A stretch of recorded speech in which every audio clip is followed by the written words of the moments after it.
नमस्कार। चंदन जो कि सनातन धर्म के मानने वाले, जिसको कहते हैं सनातन धर्मावलंबी का सबसे बड़ा जो प्रतीक है वो चंदन है। चंदन क्यों कल्याणकारी है, क्यों लगाना चाहिए, इसके बारे में पहले हम आपको उसके वैज्ञानिक कारण बताएंगे और फिर इसके बाद हम आपको उसका सामाजिक और सांस्कृतिक महत्व और कारण भी बताएंगे। वैज्ञानिक कारण की बात करें तो चंदन शीतलता प्रदान करने वाला, शीतलता और सुगंध को प्रदान करने वाला, वृक्ष से मिलने वाला एक औषधि है। चंदन का प्रयोग औषधि के रूप में होता है।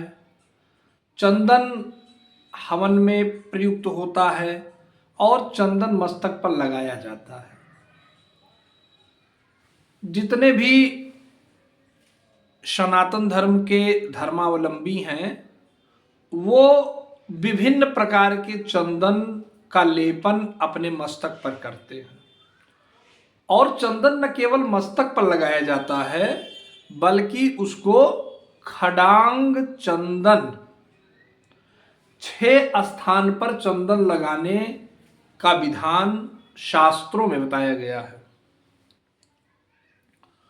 तो वैज्ञानिक कारण यह है कि पूरे शरीर का नियंत्रण मस्तिष्क से होता है। तो मस्तिष्क पर सोचने, विचारने, कार्य करने के कारण मस्तिष्क पर तमाम प्रकार के तनाव और दबाव होते हैं, प्रेशर होता है, जिसके कारण सर में, शरीर में, सिर में दर्द की स्थिति उत्पन्न हो जाती है। तो शरीर हमेशा, आपका जो सिर है वो ठंडा बना रहे, इसके लिए चंदन का प्रयोग किया जाता है। और दोनों भौहों के बीच का जो स्थान है उसी स्थान को जागृत करने से पूरा मस्तिष्क जागृत होता है।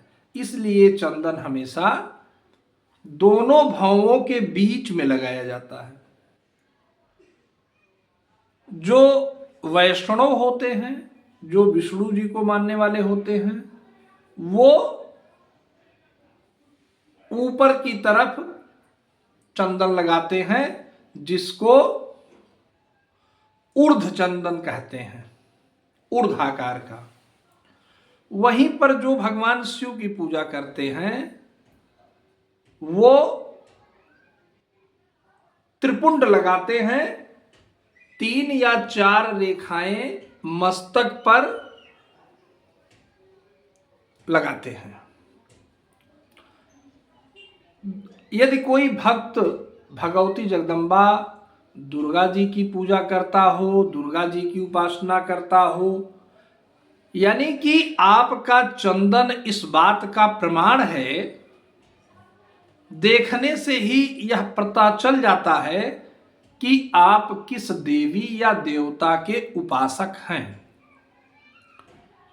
क्योंकि आपका चंदन ही बता देता है कि आप किस देवी या देवता के उपासक हैं। क्योंकि आप जिस देवी या देवता के उपासक हैं, आपके चंदन का प्रकार भी उसी प्रकार से होगा।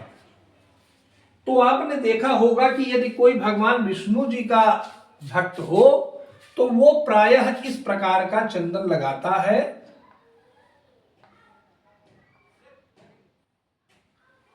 इस प्रकार का चंदन जो विष्णु वैष्णव होते हैं।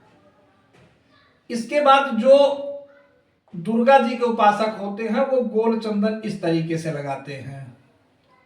और जो भगवान शिव जी के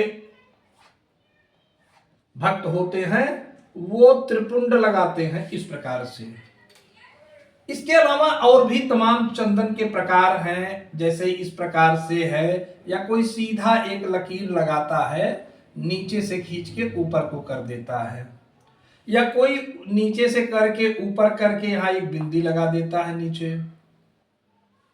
इसके बाद अगर कोई सूर्य का उपासक है तो वह भगवान सूर्य से संबंधित इस प्रकार से चंदन लगाता है। आपने देखा होगा जो सूर्य के जो है उपासक होते हैं वो इस प्रकार के चंदन लगाते हैं। वहीं जो चंद्रमा के उपासक होते हैं वो बहुत सारे लोगों को आपने इस प्रकार के चंदन भी लगाए हुए देखे होंगे। अर्थात कहने का मतलब है कि चंदन केवल इतने ही प्रकार के नहीं लगाए जाते हैं, बल्कि और भी कई प्रकार हैं चंदन को लगाने का। तो एक तो उसका वैज्ञानिक महत्व है, वैज्ञानिक कारण है, और दूसरा उसका आध्यात्मिक या सांस्कृतिक महत्व है। तीसरी जो सबसे बड़ी बात है वह किसी भी व्यक्ति को देखकर यह पहचाना जा सकता है कि यह व्यक्ति सनातन धर्म को मानने वाला है या नहीं है।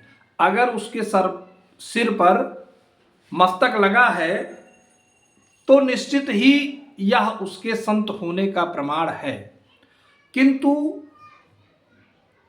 वर्तमान समय में केवल चंदन लगाकर ही किसी को भक्त या संत या महात्मा नहीं कहा जा सकता है, क्योंकि बहुत सारे ऐसे धूर्त व्यक्ति हैं जो चंदन लगाकर चंदन विद्वता, संस्कृति और धर्म को इंडिकेट करता है, प्रतीक है, लेकिन उसी की आड़ में तमाम लोग चंदन लगा के देश दुनिया को और तमाम लोगों को छल करते हैं, कपट करते हैं और उनके साथ धोखा करते हैं। तो ऐसे लोगों से सतर्क और सावधान रहने की भी जरूरत है।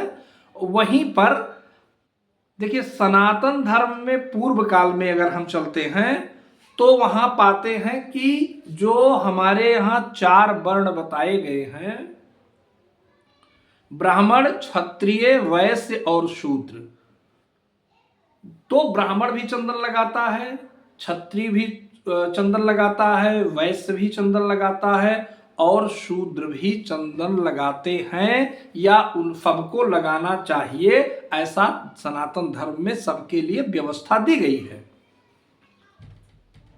तो चंदन का अपना महत्व है, इसलिए चंदन सबको लगाना चाहिए और सबके लिए चंदन कल्याणकारी है। स्वास्थ्य के रूप में भी इसका बड़ा अच्छा महत्व है, बहुत अच्छा लाभ करता है।